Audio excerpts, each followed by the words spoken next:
So yeah, if you want to explain a little as we're coming in. So this is the... So this is the entrance to IU, where they bring in kids. Whether it be if they met the threshold of violence, if they got in a fight, or if there was some threat towards staff or to other youths. They bring them in here. Sometimes they do bring them restrained, sometimes they don't. If they're really dysregulated and upset, we get them into our dressing room.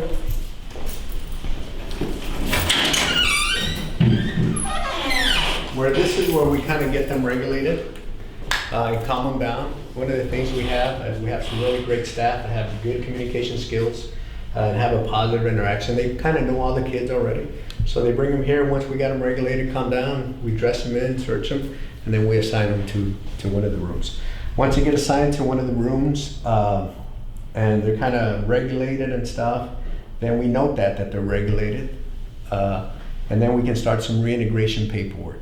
So what we do is we allow them to kind of take a break from that, and then we start the reintegration process and teaching them some skills. You know, fill out some forms, okay, what triggered it, what happened, what could you do better, what could you have improved on.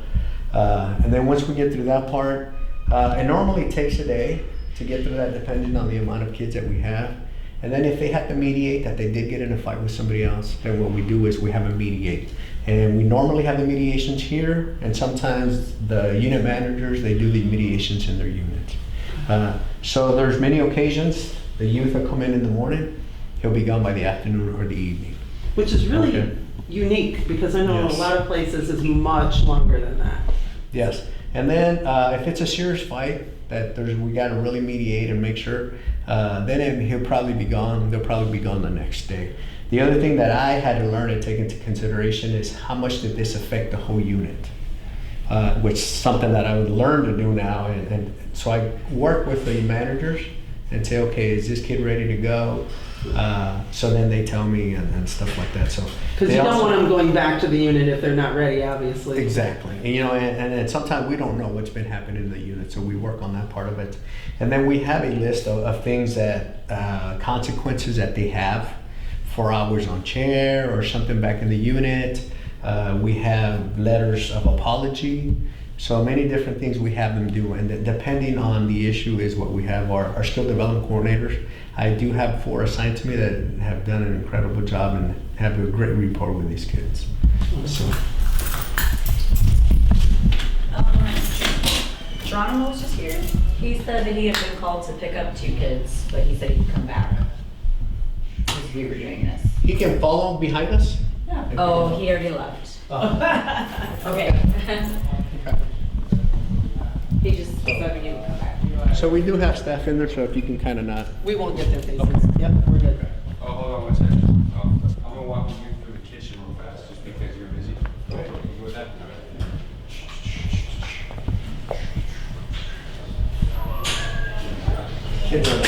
Yeah. So right here, this is our courtroom. This is where we do the mediations. This is also where we allow them to come out, play cards, kind of relax, so depending.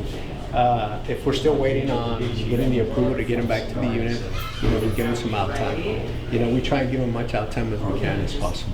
Which is great. So, yes. So this is one of the units. The other one's very similar to this one. Very, very similar to this one. And again, it holds, the whole unit holds 32. We allow them showers.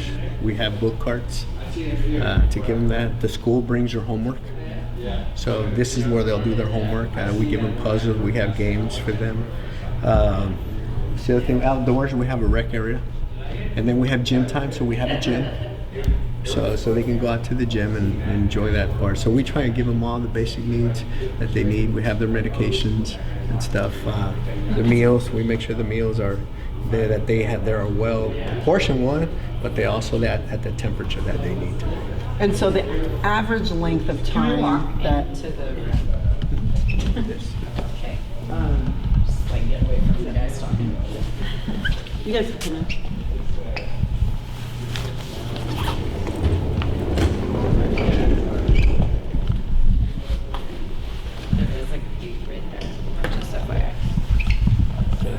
Yeah, we won't get his face. We're good. We're used to So- working with. Oh, okay. So the average, what would you say the average length of stay in IU is? I'm gonna say about 24 hours. 24 hours or less. There's some, of course, depending on the situation, but we really try to only one night stay. That's it, just a one night stay. Again, depending on the issue, how dysregulated the unit was, what time the incident happened. There's time the incidents happen at 8 p.m., 9 p.m. at night. We'll come in, we'll review every kid to make sure he met the threshold to be in isolation.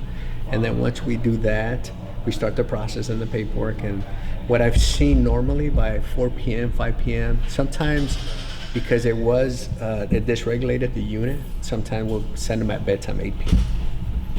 So. And what do you find the kids' behavior is pretty much down here? Does it start off bad and then end up? So that's an awesome question. So to me, it's been so impressive to see the kids come in upset, cussing, kicking, I'm gonna beat you up, I'm gonna hurt you, really, really bad. And then once you give them their space and they see that we're trying to help them, I've seen kids get regulated within 15 to 20 minutes. And then they start apologizing and then they're crying, I'm sorry, I didn't mean to. And then at that point, we can start working with them. So it's been so, I mean, we're talking about this, I was talking with my boss the other day, how quick they regulate. I'm like, oh my God, this is pretty interesting. So it's really, really nice to see that part of it. Again, I think it's a rapport that my staff have with all these kids. So it's really, really good. To the point now that one of the things that we're doing when our numbers are really low, that I send my staff out to talk to the youths in their units, the ones that are frequent flyers here, the ones that come often that we have trouble with. I'm starting to send them to go talk to them out there. I'd rather see them and talk to them and have that relationship, that positive interaction out there, instead of them coming over here. That's such a proactive, that's a proactive way to approach it, which is so smart. Oh, it's worked out really, really well. There's kids that I've gone out to see now. I go see them in their units now. Sir, hey, Raphael, can you take me for a walk? So I go take out them for a walk, and they appreciate the support, the help, and at times, if you do, if you stay out of you, do some things, I'll buy you some lunch. We'll do some things that I can do within our policies, to show that support. Sure. A lot of kids, I mean, their backgrounds, where they come from, the life they've had, I mean, it's been really, really hard on them. So anything we can do, really helping them on that positive interaction, the positive human development. Reducing isolation, is really a buzzword now in juvenile corrections especially. And it seems like everything you're doing here is, with that in mind, the whole idea being we're trying to reduce isolation. Can you just talk a little bit in general about the idea of reducing isolation and why that's important and why people are now moving toward that versus just punitive for months on end? So again, isolation does not help the kid. I mean, it hurts more than it does help. And kind of like I talked a little bit prior, that I have experience in the adult offenders. On one occasion, we ended up going training to a brand new facility, and we had some crisis management training. And so that we would save money, we stayed inside the facility. I happened to stay in isolation.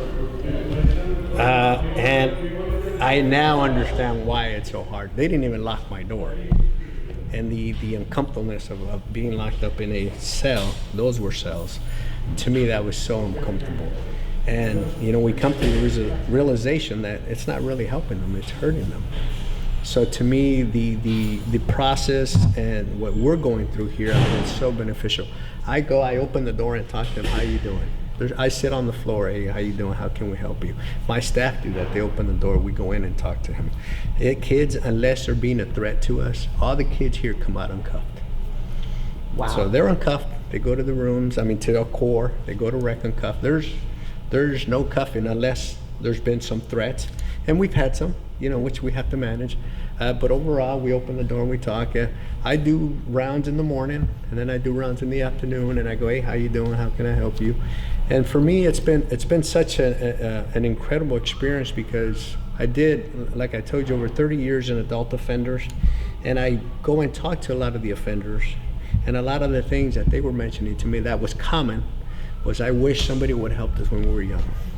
I wish somebody would have talked to us. I wish somebody would have made that impact on us. So for me, I'm like, oh my God, here's my opportunity. So anytime I get a chance, I say, look guys, you got to make some better choices, because it's not going to work out for you. Unless this is the life you want the rest of your life, you know, because the doors are open. I said, so you have to make some better choices. You know, this is not a life, this doesn't help. Being locked up in this room is not helping the kid in any, and especially if he's regulated, he's good, he mediates, he does some good reintegration paperwork, you know, learning some skill development, you know, and help him to be better. And the one thing that's been really neat here for me to see is that, yes, they come quite a few. Sometimes 3 times in a week, 4 times in a week. But to me, is the more they come, the more we can talk to them, the more it helps. And again, what is it that helps us? The repetitiveness. So again, the work that my staff do, I mean, really, really good. The work I can do, I mean, even though I'm not a skill development coordinator, but my experiences in trying to help them, to me, I've seen the new guys come in, they come here a lot, then they stop coming. And the new kids come in, they'll come here a little bit, we work on them, and they mature, and they go back out. And then we don't see the same kids again. That's what it's all about. Yes, and making a difference for Rather these than kids. keeping them down here for a year at a time, which Exactly, because it then doesn't help them at all. No, then they just get worse. But Yeah. this, these little short stints, they learn something from it. Exactly, and if one of us just puts that one little thing in their head that's going to help them, that's going to click, that's something we've done. If we can do it for more, I mean, that's even better. So, yes. And I didn't get I know your name, but we do this for camera purposes. If I can just get your name and what your job title is down here. Okay, Rafael Zuniga, Intervention Unit Manager.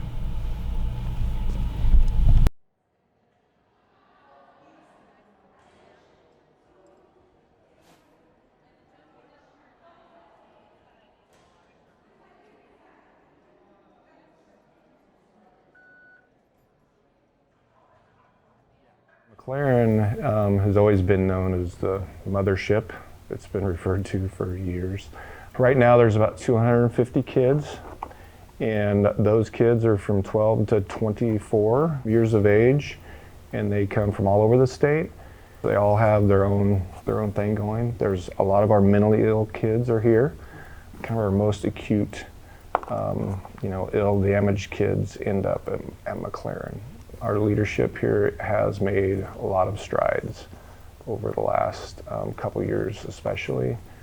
A big part of that, I think, is the U that you saw, and kind of the advantages and how kids are kind of gaining skills at a rapid rate, and kind of coming in out there and just unruly, so to speak, and very emotionally reactive, into kids are using skills and talking through things and learning vocation and achieving an education and all those things. So I think that's helped the other units.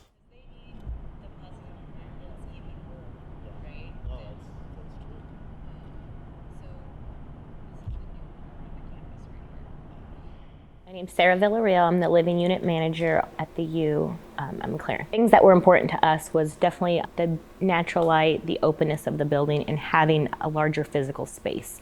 Keeping kids close and together makes them bicker a little bit more if they have space to kind of get away. So having the 2 separate day rooms was really important to us. Kids feel safe, they learn a little faster, and their treatment goes a little faster. So having them feeling comfortable and safe as soon as they get here. So having privacy in their bathrooms, having privacy indoors. The upfront units with the older kids don't always have that. So having them have individual showers, having them have their individual rooms that they can close their doors at night and feel safe, that there's no one else in the room that's gonna come by. The kids do use the chalkboards. At first we had chalkboard paint, and it's good in theory, but once you actually get it up on the wall and you can't get it to erase, most of them do use it for different things. Sometimes they're mad. And I said, that's okay, at nighttime, go in the room and you write all the awful things, cuss words that you want, because you're gonna erase it in the morning and you're gonna start fresh. Because you would have these issues with tagging and people writing on things. Well, what if you gave them a spot for it and they didn't get in trouble for it? So even if they tag in the room and that's what they felt like that night, the next morning the staff's gonna come around and say, hey, erase that tagging, it's not appropriate. The end. It's not carved into the walls, not carved into the tables. Environments matter, and the staff set the tone in that environment. So we've spent a lot of time in our physical plant environment trying to make that better, and a lot of time with our staff trying to help them create welcoming environments. When we opened the University of Life, we did away with our old uniforms, and all the staff that worked on that unit got new T-shirts that just had a big U on it that looked like a university symbol. Like if you were going to the local university in town, it just had a big U. And they still wore kind of the state issued pants, but it was just a T-shirt. And it just created a whole new environment when you just changed the way they looked. We as a group of staff are like family. We teach these kids how to show affection to each other, how to be supportive to each other, how to care about each other, not just here in this environment, but like outside stressors, where we show them that, it's important to connect with people and build that relationship and that rapport in all aspects of life. I think I say at Academy in the graduation is pay attention and give a damn. Those are two things that can make you good working with kids, right? No, what I'd say of folks thinking about coming into this line of work is that you have no idea, you cannot imagine the impact you have on the kids that you will be working with. You can come in as idealistic as you want, and it's still not to the level that actually occurs. The people that work with those kids are absolutely crucial, important, and the reason kids develop and get better. The reason.